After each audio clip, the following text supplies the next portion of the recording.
నమస్కారం కేకే గారు. నమస్తే సార్. నమస్తే మంచిగా అదరగొట్టేశారు సార్. సూపర్ 6 ఆయన అనౌన్స్ చేశారు, మీరు కొట్టారు super 6. Thank you. Me success secret ఏంటి అసలు నిజంగా చెప్పండి, ఓపెన్ చెప్పండి. నిజాయితీగా చేసుకుంటూ వెళ్ళినాయి సార్. అంటే ఇది నాది కాదు, చాలా నిజాయితీ చేసిన ఫెయిల్యూర్ అయినాయి. ఇంతకుముందు చేసిన ఫీల్డ్స్ కానీ రకరకాల ఫీల్డ్ చేసి ఉంటాను సార్, ఎక్స్పీరియన్స్ అయినా మొత్తం ఇంత జర్నీలో. అప్పుడు ఫెయిల్ అయినాయి, బట్ నేను నిజాయితీని మటుకు వదులుకోలేదు. ఏ పని చేసినా నేను నిజాయితీగా చేసుకుందాం అని దాంట్లో వదలలేదు. రిజల్ట్ ఒకసారి రావచ్చు, రాకపోవచ్చు. అంటే ఇట్లా అంటే నెంబర్స్ పరంగా కాబట్టి ఇట్లా రిజల్ట్ రాకపోతే అటు ఇటు అవుతుంది, అట్లా కాదు, ఇలా అవ్వదు. ఇప్పుడు నేను ఒక యోగా సెంటర్ పెట్టాను నెల్లూరులో. ఒకప్పుడు నేను రిషికేష్, హరిద్వార్, కేరళ ఇవన్నిట్లో ఒక 1.5 year 2 years కంప్లీట్గా యోగా నేర్చుకొని దాంట్లో పర్సనాలిటీ డెవలప్మెంట్ క్లాసెస్ అని యోగా సెంటర్ ఒక కాంబినేషన్ పెట్టాను. పర్సనల్ డెవలప్మెంట్ క్లాస్ హిట్ అయింది, ఎందుకంటే చాలా మంది 10th class స్టూడెంట్స్కి స్కూల్స్ అంటే హిట్ అయిందంటే నాట్ ఫైనాన్షియలీ బట్ రీచ్ అయింది, ఎక్కువ మంది కనెక్ట్ అయ్యారు, నిజంగా సక్సెస్ వచ్చింది. వాళ్ళకి ఎలా నిలబడాలి, ఎలా మ్యాథ్స్ చదవాలి, ఎలా అని రకరకాల సబ్జెక్ట్స్లో వీక్లీ ఒక సెషన్లా తీసుకొని 1-to-1 కూడా క్లాసెస్ చెప్పాలి 10th class పిల్లలకి, గవర్నమెంట్ స్కూల్స్. ఓకే, వాళ్ళు బాగా చేంజ్ వచ్చింది, వాళ్ళకి మోటివేషన్ లాగా ఇచ్చింది. ఎందుకంటే మీకు 10 years బ్యాక్ ఒక పర్సన్ గవర్నమెంట్ స్కూల్కి వచ్చి 1-on-1 ఒక కూర్చోబెట్టి మీకు ఏంటి ప్రాబ్లమ్స్ చదివి అడిగే ఇన్వాల్వ్మెంట్ ఉండదు కదా, అసలు చెప్పుకుంటే సగం ప్రాబ్లమ్స్ పోతాయి. అదే యోగా సెంటర్కి వచ్చేసరికి అసలు నరమానుడు ఆ పక్కకు రాలేదు. 3 months రెంట్ బుక్ అనమాట, అసలుకి 3 months తర్వాత క్లోజ్ చేసాం అది.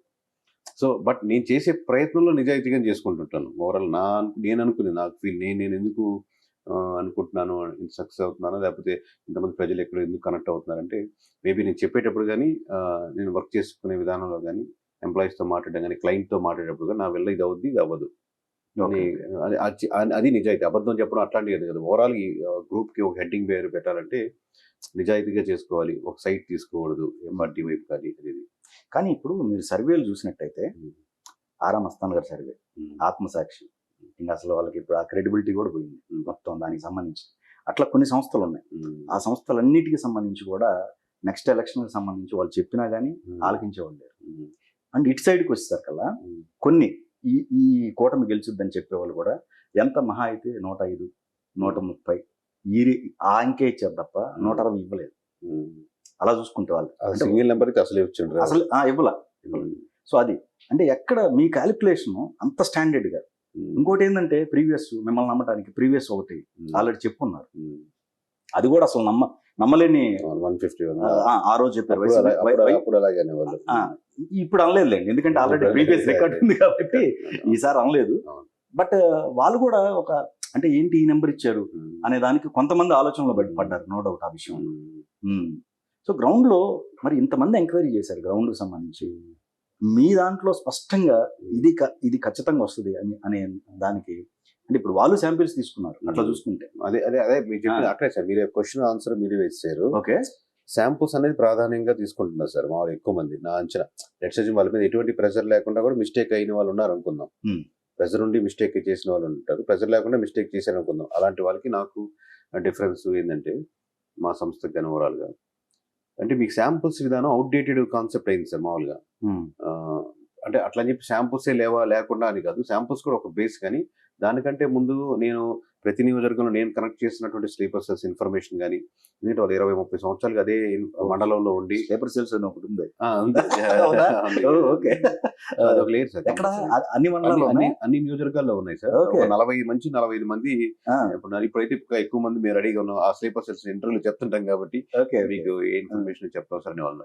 సో వాళ్ళకి ఏంటంటే సార్ అదే మండలంలో అదే నియోజకవర్గంలో వాళ్ళు ప్రతిరోజు సర్వేస్ చేస్తూనే ఉంటారు.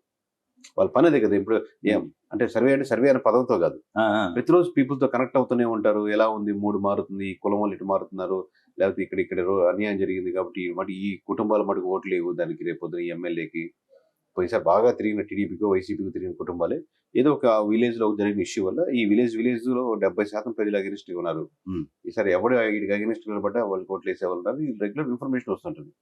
ఇప్పుడు వాళ్ళని ఒక్క శాంపుల్ అనలేక వాళ్ళు తీసుకునేది, వాళ్ళు రోజు తీసుకునే ఇన్ఫర్మేషన్ నేను ఎప్పుడు నెలకు 2 నెలలకు కలిసినప్పుడు జనరల్గా వచ్చిపోయే ఇన్ఫర్మేషన్ వాళ్ళ జీవితం కాలపు సర్వే అది ఆ విలేజ్ గురించి సమీకరణాలు.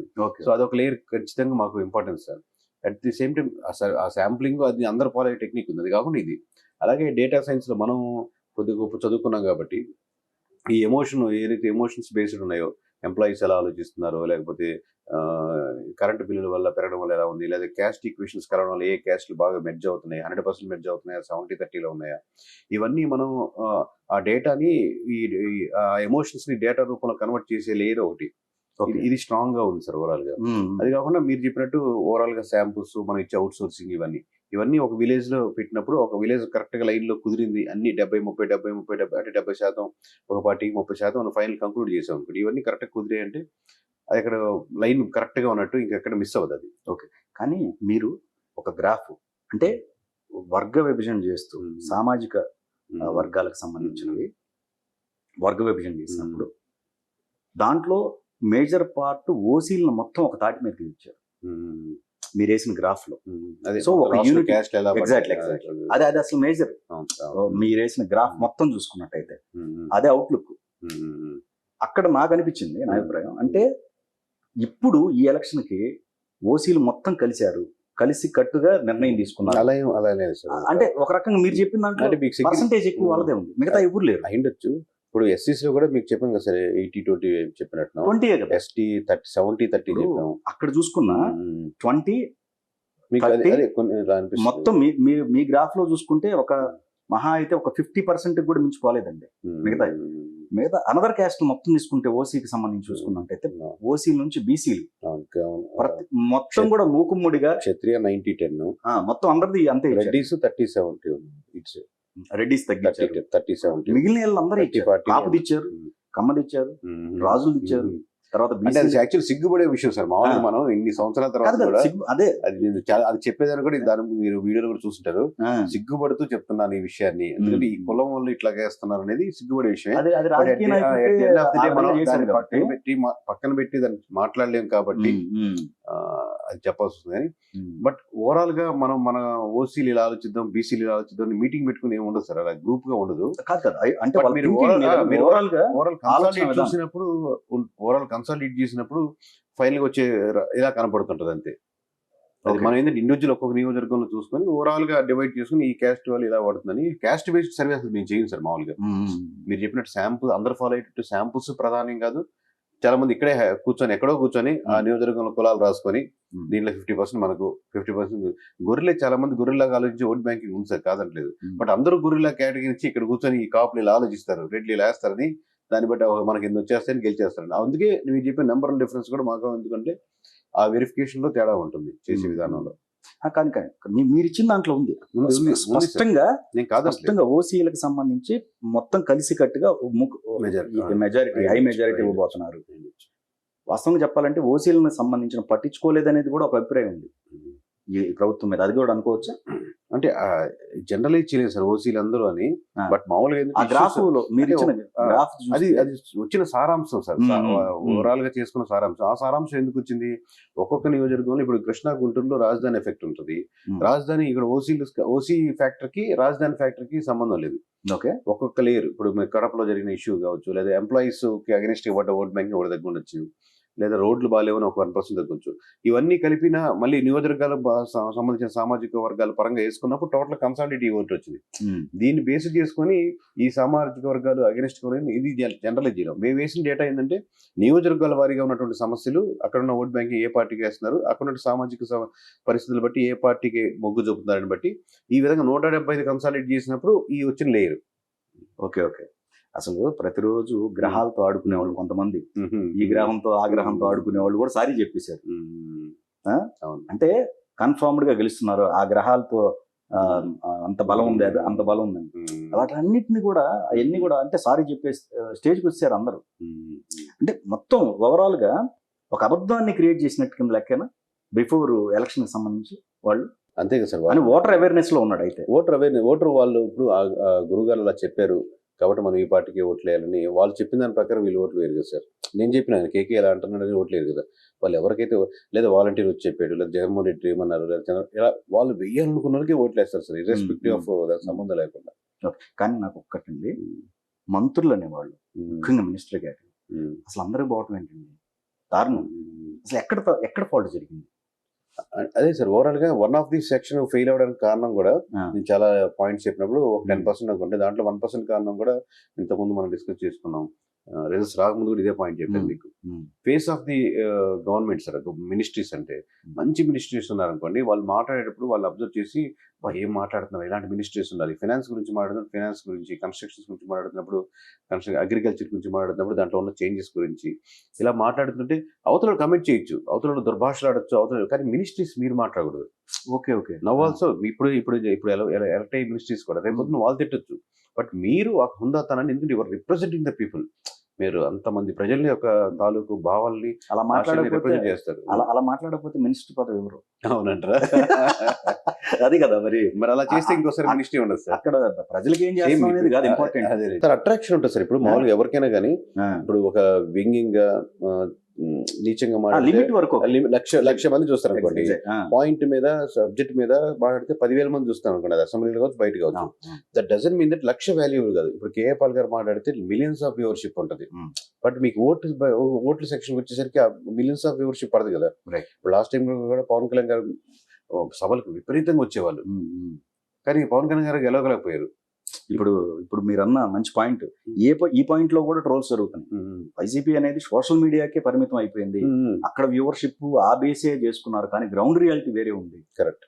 దాంట్లో వెనకబడిపోయింది. కరెక్ట్. సో ఇప్పుడు అంటే సోషల్ మీడియా మీకు ఉపయోగపడుతుంది సార్. ఎప్పుడంటే ఎడ్జ్లు ఇంకో 1% ఉన్న ఎమోషన్ ని కొంచెం పెద్ద చేసి చూపించదాన్ని, కానీ అసలు లేని ఎమోషన్ ని సోషల్ మీడియా క్రియేట్ చేసి జనాల దాకా బాహుబలికి యాడ్స్ ఇస్తున్నారు కదా, బాహుబలి చూడాలని జనాలు అనుకుంటున్న దాన్ని కొంచెం హైప్ లేకపోద్ది. రైట్. అసలు లేని దాన్ని క్రియేట్ చేయలేదు. బాహుబలికి అలా ఉంటే మామూలు పొలిటికల్ పార్టీకి రాదు కదా. Correct, exactly. అండ్ ఒకటండి, మీరు జగన్ గారిది ప్రెస్ మీట్ చూసి ఉండాలి. దాంట్లో ఆయన చాలా బాధపడుతూ ప్రెస్ మీట్ లో బాధ గుండె వచ్చేస్తుంది, తట్టుకోలేకపోతూ మాట్లాడారు. ఆయన మాట్లాడిన దాంట్లో మేజర్ గా అక్క చెల్లెమ్మలు వీళ్ళకి సంబంధించి ఇంత చేశాను, ఆ ఓట్లన్నీ ఏమైపోయినాయి అని అడిగారు. నిజంగా మరి అంతమందికి డైరెక్ట్ అకౌంట్ లో పడమన్నప్పుడు ఆ ఓట్లన్నీ ఉండాలి కదా. అదే సార్, ఇన్ జనరల్ మామూలుగా మహిళా ఓట్ బ్యాంకింగ్ అనేది ఉండదు సార్. మామూలుగా మీరు మామూలుగా ఓవరాల్ గా చూసినప్పుడు మహిళలు అని క్యాస్ట్ గురించి ఎలా డిస్కస్ చేసిన ఇది కూడా అంతే.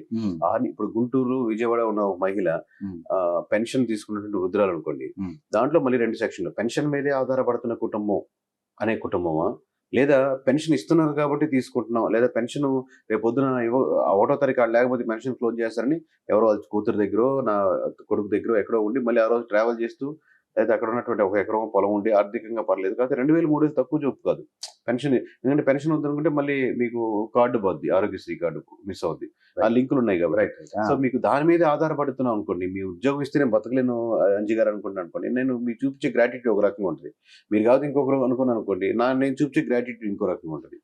సో మేము ఇస్తున్నాం కదా అని ఓట్లు వేస్తారనేది సెక్షన్ తప్పు సార్. అప్పుడు చెప్పాము, ఇప్పుడు చెప్తున్నాం, పసుపు కుంకుమ తీసుకున్న వాళ్ళంతా ఓట్లు పడవు, లేకపోతే మీకు నవరత్నాలు ఇచ్చిన వాళ్ళంతా ఓట్లు పడవు, సూపర్ 6 హీరో అయిపోయినా ఓట్లు పడవు. మీకు ఎమోషనల్లీ వాళ్ళు కనెక్ట్ అయ్యే పథకం, ఆ ట్రాన్స్ఫర్మేషన్ ఉండే జీవితంలో ఏదైనా మార్పులు చేసేది ఏమైనా పని చేస్తే వాళ్ళు గ్రాటిట్యూడ్ చూపించి జీవితాంతం ఇంత చేశాను కదా అని ఉంటుంది. ఇంత చేసినా కొన్నిసార్లు వేవ్లో కూడా కొన్ని ఎడ్జ్లు మిస్ అవ్వచ్చు. ఓకే, బట్ మెజారిటీ మీరు ఎక్స్పెక్ట్ చేయొచ్చు. వెల్ఫేర్ స్కీమ్స్ ఒక 5% వరకు డిఫెండ్ చేయగలుగుతారు, కానీ ఆ కరువు తీసుకురాలేవు. ఓకే ఓకే, గెలిచేంత కరువుని. అండ్ ఇంకోటండి, ఆయన దాంట్లో కూడా చెప్పేటప్పుడు కూడా ఇంకోటి,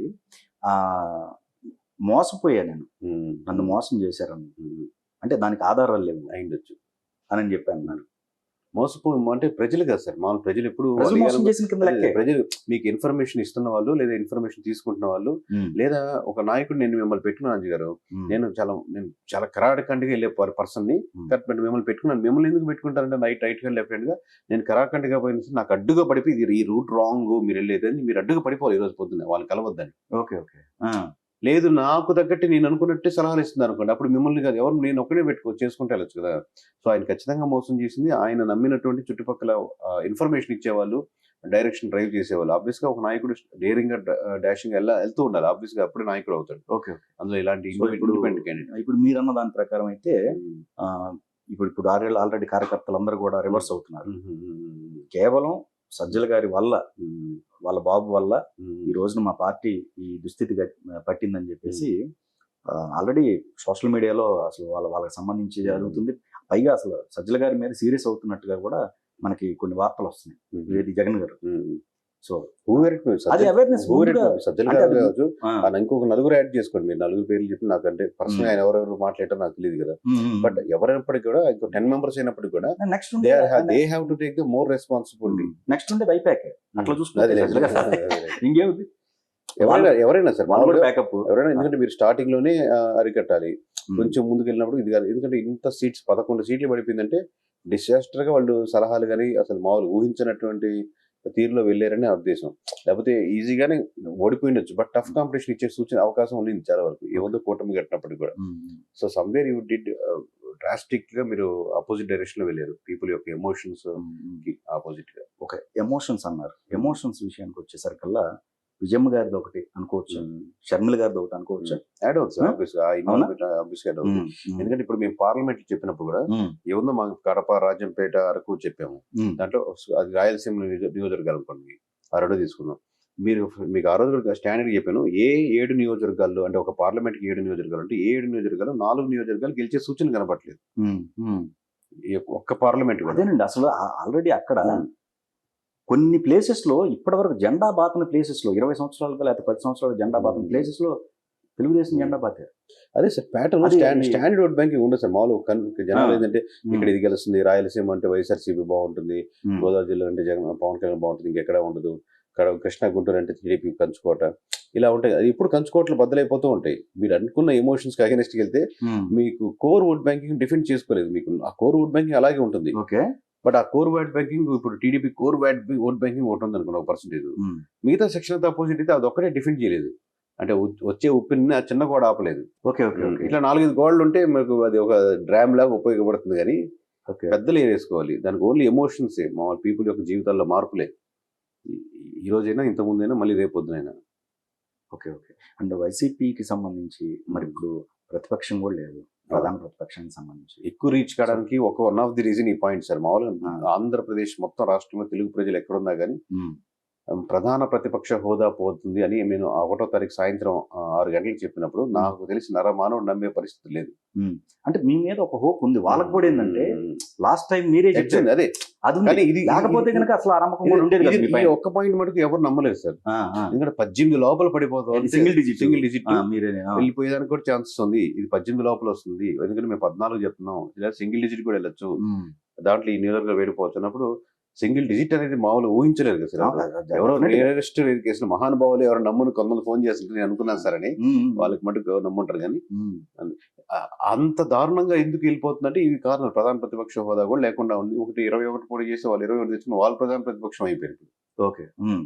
అంతే కదా, జనసేన టెక్నికల్లీ వాళ్ళు తీసుకోవచ్చు. ఇప్పుడు మీకు ఎంతమంది జయలలిత విజయ్ గారు కంటెస్ట్ చేసినప్పుడు కూడా అలాగంతే మీరు తీసుకోవచ్చు, తీసుకోకపోవచ్చు అదే విషయం. But technically if you want మీరు స్పీకర్ కన్సల్ట్ చేస్తే ఆ సీట్ మీదే. బట్ వీళ్ళకి ఎక్కడో ఇవ్వచ్చు స్పీకర్ గారు, అంతే వాళ్ళ ఇష్టం. ఎమ్మెల్యే గారు ఎమ్మెల్యే కింద కన్సిడర్, అంతే కదా 100%. అదే ఓకే. సో ఫ్యూచర్ ఎలా ఉండొచ్చు అండి అసలు ఇప్పుడు ఈ పరిస్థితుల్లో కొనసాగే అవకాశం ఉంటుందా?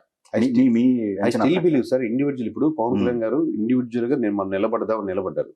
పవన్ కళ్యాణ్ గారు అదే కాబట్టి లాస్ట్ టైం అసలు ఇప్పుడు పీపుల్ బిలీవ్ చేస్తే పోటీ చేసిన దగ్గర జనసేన గెలుస్తుంది నెక్స్ట్ టైం అంటే ఎవరు నమ్మరు సార్. ఎందుకంటే పోటీ చేసిన దగ్గర లీడరే గెలవనప్పుడు ఎట్లా గెలుస్తుందని.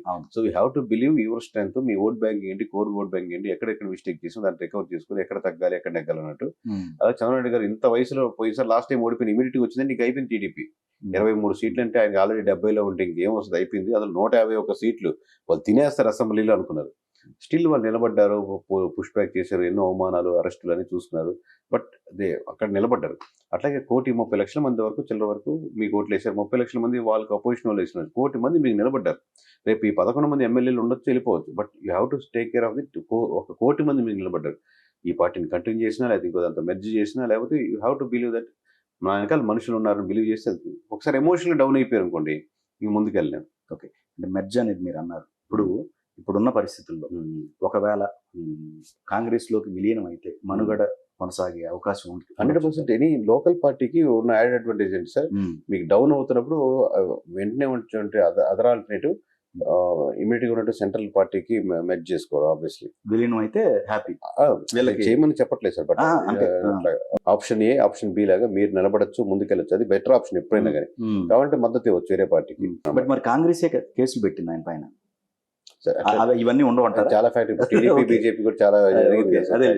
అట్లా ఉంది. మళ్ళీ తర్వాత మళ్ళీ కలుస్తుంది. మళ్ళీ అదే శాశ్వత శత్రువులు అంటూ ఉంటారు కదా రాజకీయాల్లో. మీకు అల్గరిథం సెట్ అయితే ముందుకెళ్ళిపోవచ్చు. ఓకే. కానీ అక్కడ షర్మిల గారు కూడా ఉన్నారు. ఓట్ బ్యాంకింగ్ సార్ ఆబ్వియస్ గా సెంట్రల్ కూడా చూసుకుంటుంది ఓట్ బ్యాంకింగ్. ఎవరికి ఎక్కువ ఓట్ బ్యాంకింగ్ ఉంది, ఎవరిని ఎక్కువ ప్రజలు నమ్ముతా అని చెప్పి వాళ్ళు ఫ్రంట్ ఎండ్ లో పెడుతుంది. ఓకే.